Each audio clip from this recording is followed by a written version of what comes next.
అందరికీ నమస్కారం అండి. నేను సుధా. కార్తీక పురాణం 30వ రోజు అధ్యయనం. కార్తీక వ్రత మహిమ ఫలశ్రుతి. నైమిసారణ్య ఆశ్రమంలో సౌనకాది మహామునులకు అందరకు సూత మహాముని తెలియజేసిన విష్ణు మహిమను, విష్ణు భక్తుల చరిత్రలను విని ఆనందించి 1000 నోల కొనియాడిరి.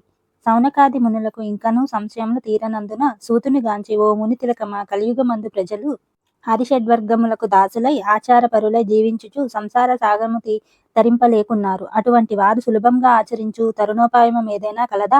ధర్మములన్నిటిలోనూ మోక్ష సాధనకు ఉపయోగించు ఉత్తమ ధర్మమేది? దేవతలందరిలోనూ ముక్తి నొసగు ఉత్తమ దైవం ఎవరు? మానవుని ఆచరించియున్న అజ్ఞానమును రూపుమాపి పుణ్యఫలితమిచ్చు కార్యమేది? ప్రతిక్షణ మృత్యు వెంబడించుచున్న మానవులకు సులభంగా మోక్షం పొందగల ఉపాయమేమి? హరినామ స్మరణ సర్వదా చేయుచున్న మేము ఈ సంశయములతో నున్నాము కాన దీనిని వివరించి తెలియజేయమని కోరిరి.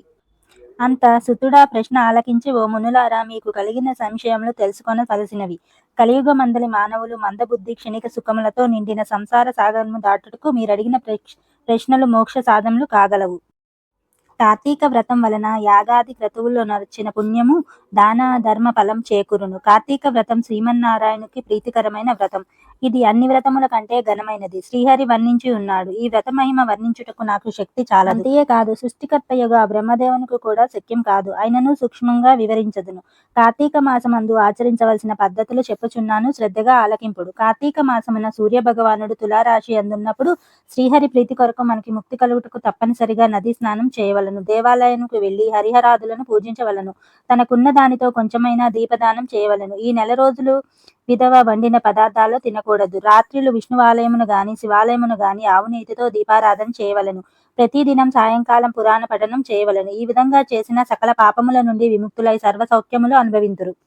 సూర్యుడు తులారాశి అందు ఉన్న ఈ నెల రోజులు ఈ విధంగా ఆచరించు వారు ఎంతో పుణ్యమును పొందుదురు. ఇట్లు ఆచరించుటకు శక్తి ఉండి కూడా ఆచరించక గాని, లేక ఆచరించు వారులను చూచి ఎగతాళి చేసిన వారు గాని, వారికి ధన సాయం చేయు వారికి గాని అడ్డుపడిన వారు ఇహమందు అనేక కష్టములు పొందుటయే గాక వారి జన్మాంతరమందు నరకలోకములో బడి యమకింకరులచే నానా హింసలు పాలు కాగలరు. అంతయేగాక అట్టి వారు 100 జన్మల యందు చండాలపు హీన జన్మలెత్తుదురు.